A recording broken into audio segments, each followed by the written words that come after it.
I came out, my hand was shaking like this for the next 1.5 hours. It was unbelievable. That's another film that people are still coming back and telling us how much they loved it. In fact, yesterday I met someone.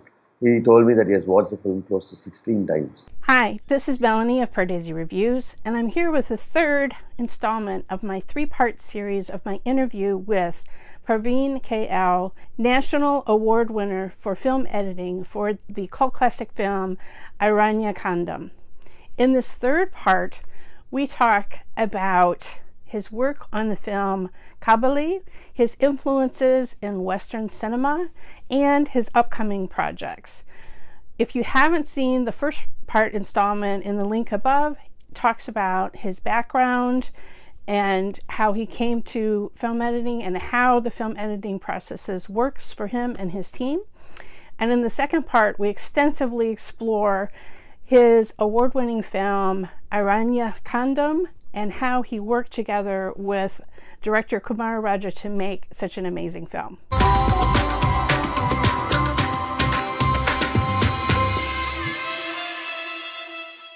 Now, both of us are big Tarantino and Guy Ritchie fans, me and Kumar. So, yeah, that's where the influence comes from. Well, that was one of the questions I was going to ask you is if there are Hollywood films or Hollywood editors that have influenced you, and especially that film made me think like, okay, this is breaking a lot of the rules of Indian films, but it's closer maybe in some. I mean, it's a mix. It's closer in a way to some Western kind of gangster kind of films. Yes, I see. I love a lot of every film of Guy Ritchie and Tarantino. I don't care how they whether they made money or not, but yeah, I just love their guts. I just love the way they deliver the films. You know, and see, I'm a big fan of Walter Mark. This sound editor turned director. He was roommates with um, George Lucas. Mm. So George Lucas and Spielberg, these three guys came up together.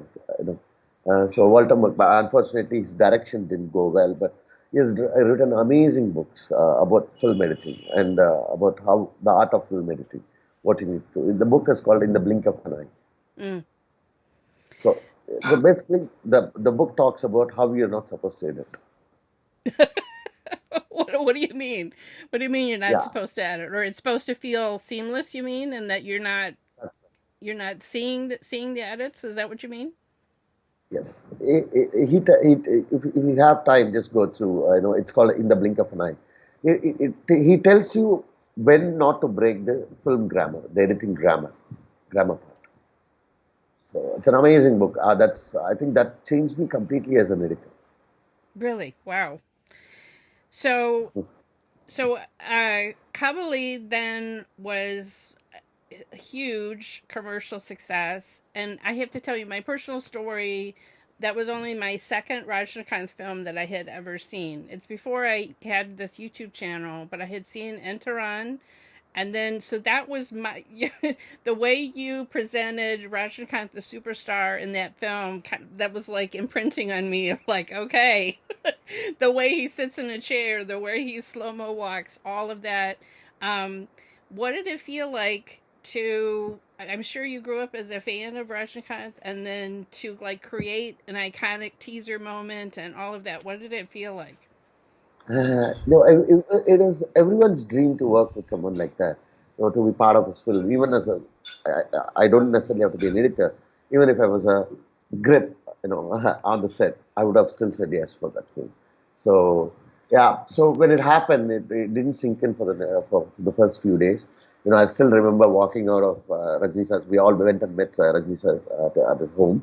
Uh, Wow. it was it was supposed to be a 10-minute conversation. It went on for close to an hour and a half, and he inquired, he asked every one of us what we have done so far, and he gave us some advice on how to, go about in the film industry and all that. So I came out, my hand was shaking like this for the next 1.5 hours. It was unbelievable. That's what I'm trying to say. Yeah.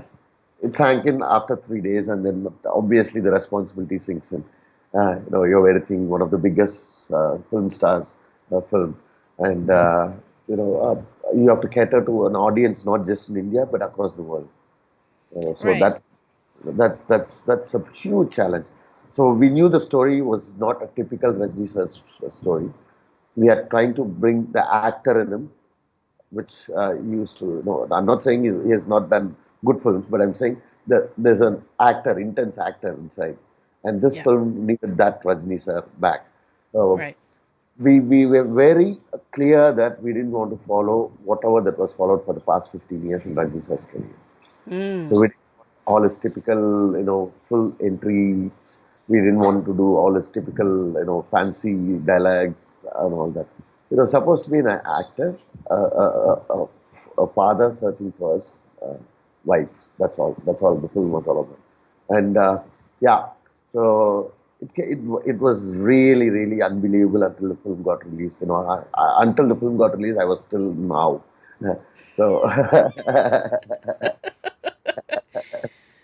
It just sounds like an incredible experience. I mean, the other it thing is. that I like about that film is that he's pretty much playing close to his age with the gray hair and everything. And that was another thing that I really loved about it. And the relationship, like you said, with the daughter in the film was something really special and different.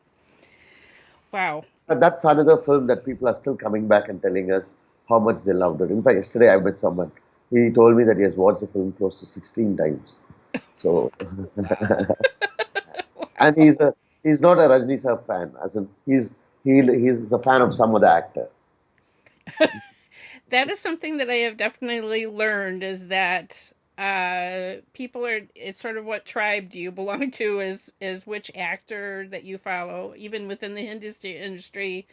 You know, I started with Shah Rukh Khan as my first love, so that's the one of the three Khans that I'm part of, I guess, even out here in Chicago. Yeah, I can tell you that the film audience here, I live in a suburb of Chicago that has about 20% South Asian population, a lot of immigrants from India.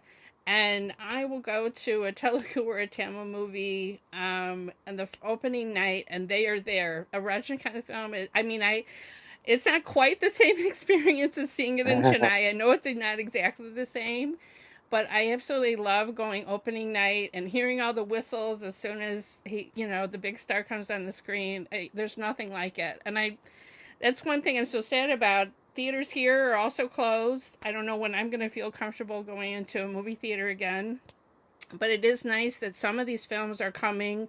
Some films are coming straight to streaming, and I think you've been working in all different industries. So you've done Malayalam films. I realized I saw a second show this week, which was Dolker's first film. So you did a Malayalam film. You've worked in the Telugu industry. You've worked in the Hindi industry.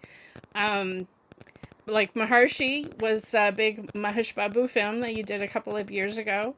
Can you talk about any upcoming projects? I know COVID-19 has upset everyone's film release schedule, but is there anything that might be coming soon to one of the streaming platforms that we'll be able to Yeah, see?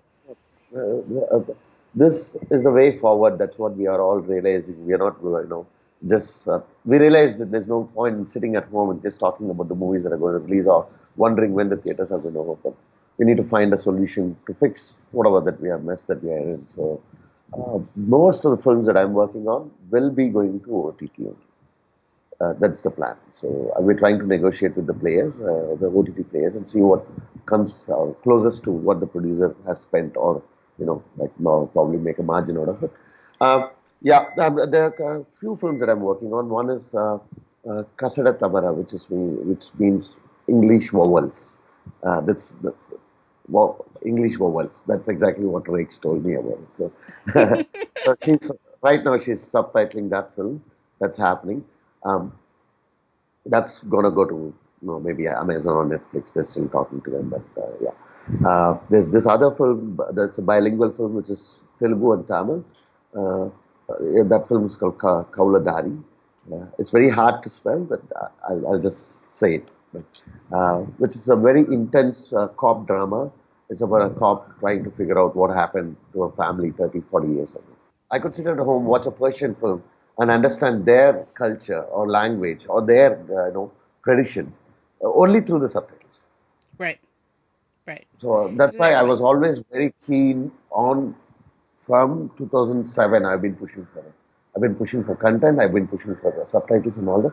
And Rakes has always been at the forefront, trying to push everyone that she is working with. Unfortunately, it's not streamlined as much as we want it to be. But yeah, we're getting there.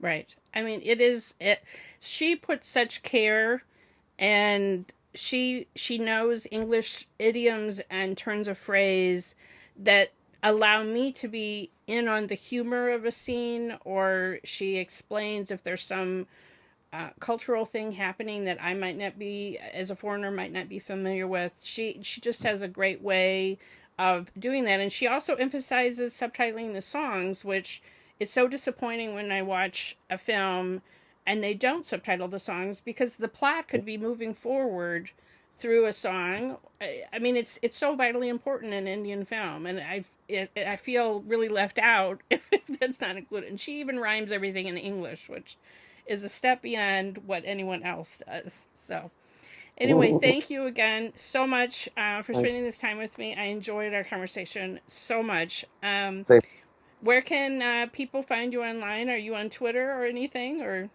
on Twitter, I'm on Instagram, and I'm on Facebook also.